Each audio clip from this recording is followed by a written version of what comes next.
People think I get paid because I know how to use a camera. Well, that's only half true, because plenty of people know how to use a camera and never earn a dollar.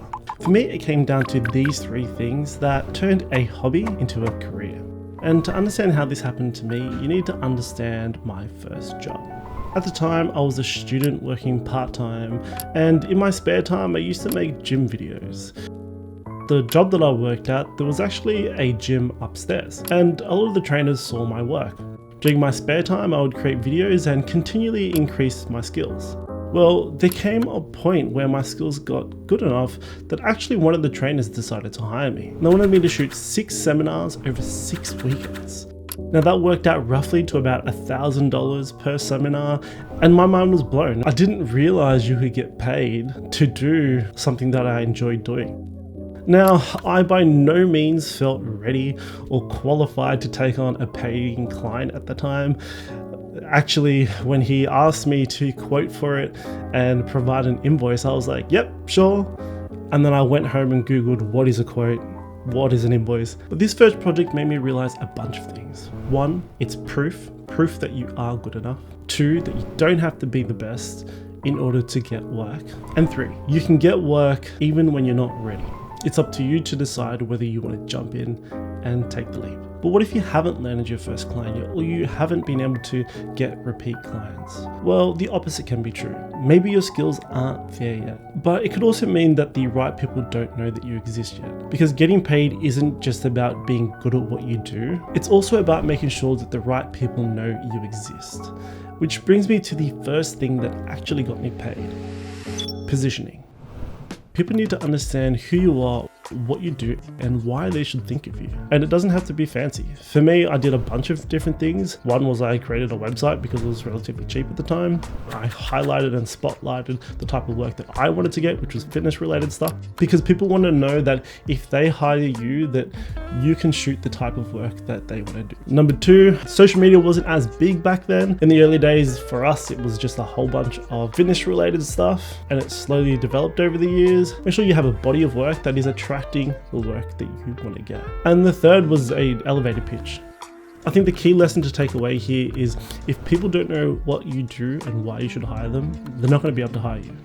The second thing is your skill. You need to be able to not only be good at what you do, but continually improve. And the way that I did this was whenever I could, I would try to ask a friend if I could jump on their shoot. I shot something for a basketballer, and I just wanted to be able to create a spec project with them to show not only future clients what I could do, but also for myself to push my skills and limits. I use YouTube to up skills on areas that I wasn't that great at, whether that was the business side of things, but also I started to dive into things like how do I interview, confidence, all these sorts of things that really rounded out my skill set as someone who wanted to make a career in this industry. I think the people who go into this with a student mentality and they are consistently learning are the people who will always be able to consistently, continually get work. And I think most importantly, which is the last one on this list, is you need to be able to create relationships.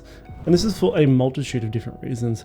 The first is, in order to get work, you need to know someone. So you need to be able to connect with someone and form a relationship and be able to build trust with them for them to be able to hand over money. And the second is, majority of our revenue over the last 10 years has come from being able to maintain and continually improve on the relationships that we have with the client. The quote that I heard really early on was, people want to work with the people they want to work with. And because I really believe that most of the money isn't made when a client onboards with us, it's actually made the longer that they stay with us. One client in particular, who we had for about 8 years.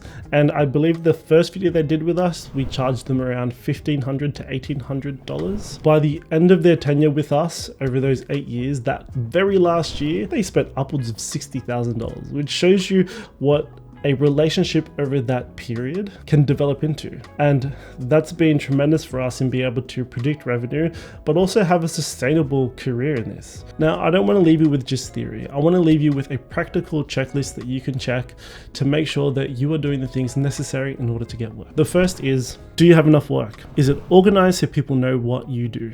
Write yourself a 30-second pitch so then people know what you do. Go out there and ask 5 people whether you can help them on a paid job. And the last one, if you do have a client or you have someone that you know may buy from you in the future, go out there and create that relationship. Because if there's one thing that I know is true, if you don't get out there and try, nothing's gonna happen. If you enjoy videos like this, or you want to learn more about the filmmaking side or the business side of filmmaking, subscribe, and I'll see you in the next one.